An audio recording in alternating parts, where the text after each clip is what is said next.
kind of purity. It's a sweetness that I've never known in a woman. She can't help it. She was born with it, you know? I can't understand how I can feel like this about somebody. Well, I can't even get her out of my mind. Have you really tried? Oh, Ruby, baby, have I tried? I have tried. It doesn't work. I can't go out with other women. It doesn't work. I go out, I think about her, I see her face. You know, there's a lot of chicks around the disco. They're just waiting. If anybody snaps their fingers, they're ready to go to bed. But I'm not interested. I don't care.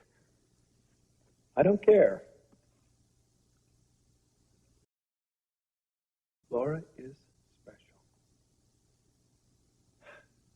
She is. When she falls in love, it's for good. Well, honey, that's what love is. And you can take the word of an old pro. That's the way I feel about it. What about her husband? Does she love him? Oh, sure. She's loyal to him. She's faithful to him. She won't look at another man. I mean, it is a hopeless situation right out of the classically hopeless situation textbook. Honey, I'm going to talk to you like a Dutch aunt, and you are going to listen to me. Go ahead, Ruth. Go ahead. You can't say anything to me that I haven't already said to myself. Well, I'm going to try. Look, I know you mean everything you say, but it's wrong. It's worse than wrong. It's hopeless. And you're going to make yourself sick. No, I won't. I won't. I can handle it. Believe me, I can handle the situation. I swear to you I can. As long as I can see her face at the disco every once in a while, that's enough. And what kind of life is that? I mean, it's worse than being alone. Honey, I'm worried about you. Don't be. You know damn well I'm one of the original survivors. I'm back. My goodness, so soon. It seems like you just left. Well, I know. They called, they told me that people were sick, so I had to go in the hospital. But I got there and we were overstaffed, so I guess it was a misunderstanding. Well, then I think I shall just get on with our Christmas dinner. Luke, I have another present for you. You do? Another one? What is it? Well, I ran into Scotty Baldwin at the hospital. He was waiting for Dr. Weber to finish his rounds. And guess what? What? Scotty and Laura are back together again, as man and wife. Sorry I didn't have time to wrap that, but Merry Christmas anyway.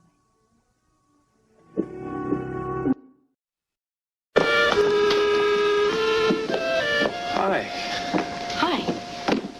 How's the weather out? It's freezing. I never would have gone out if you hadn't called me. Oh, well, let me scare you up with a hot cup of coffee. No, I don't need that. You said you had something important to discuss. Yeah, but that can wait a minute. How was your Christmas? It was fine. How was yours? It was fine. It was just fine. I heard the good news, Laura. What good news? That you and Scotty are okay together again. Yeah, that's true. But how did you hear about that? Well, Bobby was at the hospital yesterday, and she ran into him, and he told her. So, I'm really glad to hear that. I didn't realize that Scotty was going to talk about something so personal outside of the family. And I really don't think I appreciate that either. Why did you call me? I mean, what was so important that I had to come down here? Oh. I was thinking, now that you're of legal age, I was wondering if you would consider working out here in the area where we sell liquor. You brought me all the way down here to tell me that. I thought we should discuss it. I wanted to know how you felt. We could have discussed that over the telephone, Luke. That's no reason for dragging me down here. Yeah, well, okay, look, I wanted to see you and I didn't want to crowd around.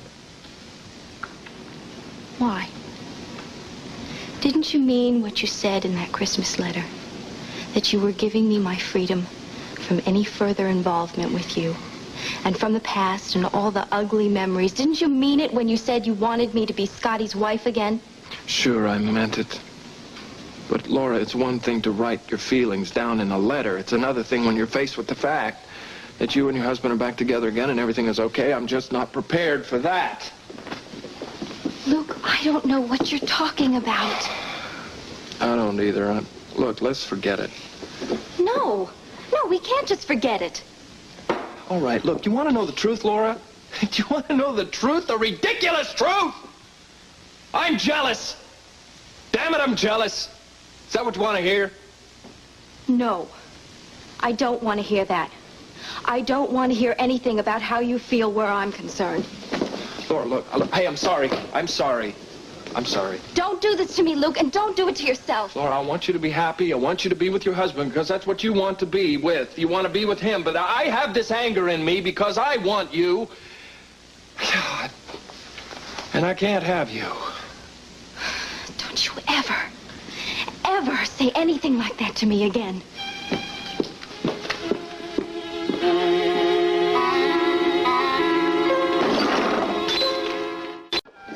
Laura, please don't go. Look, I was way out of line. I should have never put that kind of move on you. I'm sorry. You frighten me. It'll never happen again. Please believe me. You know, I can't keep working here if you're going to act like that. I know. And I know I won't act like that again. I'm just having a very hard time dealing with the fact that you're back together with your husband again. Luke, don't talk like that. Whatever happens between my husband and me is none of your business. You're right. You're absolutely right. Absolutely. I know that it makes you uncomfortable, but I really have to say something to you. And please, Laura, listen. I've told you before that you are everything that I ever dreamed of having. But I'm awake now. I'm awake, and I know that it's an impossible dream. So I'm going to stay out of your life, and I'm not going to push you. I'm not going to be in your life anymore. Please believe that. You'll find other girls, Luke. Well, I'll be measuring them against a very high ideal. Maybe that ideal was only a dream, too. Because I don't think that anyone could be that perfect, and I know I'm not. From now on, we have a different relationship. I'm the boss, you are the employee. Okay, we'll be friendly. Shake on it. All right. It's a deal. Hello? Hello. Well, what's going on here? We're just making a little wager. What's going on with you? Actually, I've just come from a wonderful little lunch. And I hope you don't mind, Laura. It was with an old friend, Scotty. Of course I don't mind. Why should I? Well, actually, there's no reason at all. We just sat over tuna fish sandwiches talking. It was just like old times. You must have had a lot to talk about. Actually, we did. We talked about Roy and you. That's nice. You'll have to tell me about it sometime. Right now, I've got to run. Will I see you tonight? Yeah, I'll think about working in this section that serves liquor, and I'll let you know what I decide. Okay. Okay, bye-bye. Take care.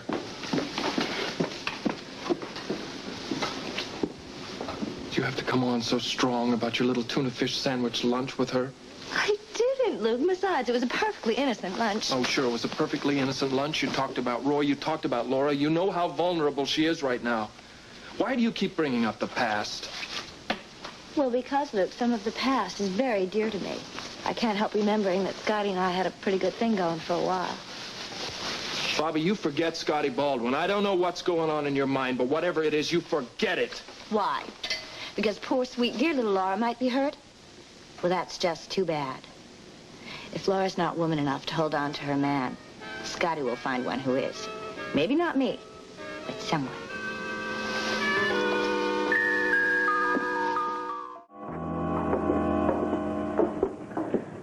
Hey, I didn't know it was that late. Yep, time for dinner. Oh, that's terrific. But no, you don't have to go through all that trouble because I know you have to work tonight, and I got to crack at these books, and then I have my law review class. Well, you'll need a good meal then. Okay. What did you do with yourself today? Oh, just the same old gopher stuff. Things that Lee can't afford to do. Filing complaints at the courthouse. What did you do for lunch? I don't know. Nothing special. You don't know? I grabbed a bite of Pop Snyder's. Oh, yeah, I ran into Bobby there. And there was nothing special about your lunch with her? No. Why do you ask? Because you also saw her on Christmas Day, and you used the occasion to tell her some very personal things about us. What are you talking about? Did you or did you not tell her what happened between us on Christmas Eve? Laura... You told her that we finally made love, didn't you? That I was a wife to you again. Yes, I did, but I don't think I used those words. I mean, I certainly wasn't that... Laura, now, Bobby was concerned about you, and I told her not to. I said that everything was fine between us. That's all I said. Oh, Scotty. Laura, wait a minute. What was I supposed to say? Nothing. Absolutely nothing. Oh, come on. I think you're overreacting. How could you tell her? Her? Something so personal, so special. How could you, Scotty? Dinner? Thank you. Better clear up. Wait a minute. Wait. Now, you hardly talked to me at all during dinner. Not in a very talkative mood, I guess. You're still mad at me. Yes. Laura, listen, wait a minute. Please, let's not spoil the memory of Christmas Eve. It was really special, you know? From the moment I gave you the star, top of the Christmas tree, until I kissed you. And you fell asleep in my arms. Very important. That's just it. What? Tell me. It was a very beautiful night for me, too. And what's the matter? Come on, what's wrong? It wasn't the way it used to be. You're talking about our lovemaking. I didn't respond to you the way I used to. I know, but I mean, I didn't complain. No. You were very patient. You were very loving. That's because I love you so much. Oh, Scotty, I'm afraid. Of what? I'm failing you as a wife. Come on, wait a minute. Now, that's crazy.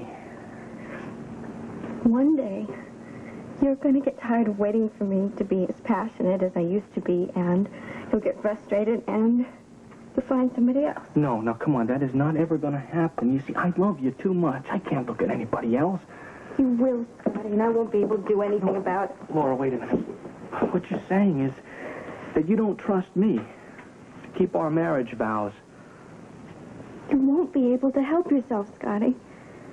Laura, that is not going to happen. Now, listen. You have got to have a little trust, too. You've got to believe in me, you know, the way I believe in you. Now, promise me you'll do that. Trust me. I'll try. Okay. I hope so. Because two people have got to trust each other if they're going to spend the rest of their lives together.